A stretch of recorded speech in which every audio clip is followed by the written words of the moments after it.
Foodies വെറും 5 മിനിറ്റിനുള്ളിൽ ബ്രെഡും മുട്ടയും ഉണ്ടെങ്കിൽ നമുക്ക് റെഡിയാക്കി എടുക്കാൻ പറ്റിയ ഒരു സൂപ്പർ ആൻഡ് ഈസി ആയിട്ടുള്ള ഒരു റെസിപ്പി ആയിട്ടാണ് നമ്മൾ ഇന്ന് വന്നിരിക്കുന്നത്. നമുക്ക് സമയമില്ലാത്ത സമയത്ത് ഒരു ഡിന്നറായിട്ടും ബ്രേക്ക്ഫാസ്റ്റ് ആയിട്ടും ഈവൻ കുട്ടികൾക്ക് സ്നാക്ക് ആയിട്ട് പോലും ഉണ്ടാക്കി കൊടുക്കാൻ പറ്റിയ ഒരു സൂപ്പർ ആൻഡ് ടേസ്റ്റി ആയിട്ടുള്ള ഒരു ബ്രെഡ് സാൻഡ്വിച്ച് ആണ് കേട്ടോ നമ്മൾ ഇന്ന് റെഡിയാക്കുന്നത്. ഇതിന് വേണ്ടിയിട്ട് ഞാൻ എടുത്തിരിക്കുന്ന മുട്ടയാണ് കേട്ടോ. ചിക്കൻ ഉണ്ടെന്നുണ്ടെങ്കിൽ ചെറിയ പീസായിട്ട് അരിഞ്ഞിട്ട് വേവിച്ചെടുക്കുന്നതായിരിക്കും ഏറ്റവും നല്ലത്.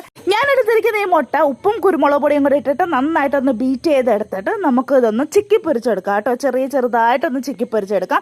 അതിനുശേഷം നമ്മളുടെ വീട്ടിൽ അവൈലബിൾ ആയിട്ടുള്ള വെജിറ്റബിൾസ് നമുക്ക് ഇതിൻ്റെ അകത്ത് ഇട്ട് കൊടുക്കാം. ഞാനിതിൽ ഇട്ട് കൊടുക്കുന്ന ചെറുതായിട്ട് അരിഞ്ഞ സവാള, തക്കാളി, ക്യാരറ്റ് എന്നിവയാണ് കേട്ടോ. എന്നിട്ട് ഇതെല്ലാം കൂടിയിട്ട് നന്നായിട്ട് മിക്സ് ചെയ്തതിന് ശേഷമാണ് ടൊമാറ്റോ സോസ് ഇട്ട് കൊടുക്കുന്നത്.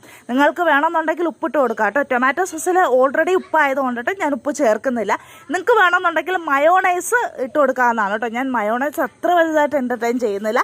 എന്നിട്ട് നമുക്കിത് ബ്രെഡിനകത്ത് സ്റ്റഫ് ചെയ്ത് കൊടുക്കാം കേട്ടോ. എന്നിട്ട് ഒരു ബ്രെഡ് ഇട്ട് അടച്ചിട്ട് നമുക്കിതൊന്ന് ടോസ്റ്റ് ചെയ്തെടുക്കാം. നമുക്ക് ചെറിയ തീയിൽ വെച്ചിട്ട് ബട്ടറോ ഇല്ലാന്നുണ്ടെങ്കിൽ എണ്ണയോ യൂസ് ചെയ്തിട്ട് ഇത് അങ്ങോട്ടും ഇങ്ങോട്ടും മറിച്ചിട്ട് ഒന്ന് ടോസ്റ്റ് ചെയ്തെടുക്കാവുന്നതാണ് കേട്ടോ. അപ്പോൾ ഇത്രേ ഉള്ളൂ, നമ്മുടെ ബ്രെഡ് സാൻഡ്വിച്ച് റെഡി ആയിട്ടുണ്ട് കേട്ടോ. നമുക്ക് വളരെ എളുപ്പത്തിൽ റെഡിയാക്കാൻ പറ്റുന്നതാണ്. ഒന്ന് ട്രൈ ചെയ്ത് നോക്കിയിട്ട് ഒന്ന് ഫീഡ്ബാക്ക് അറിയിക്കണം കേട്ടോ. Okay, thank you.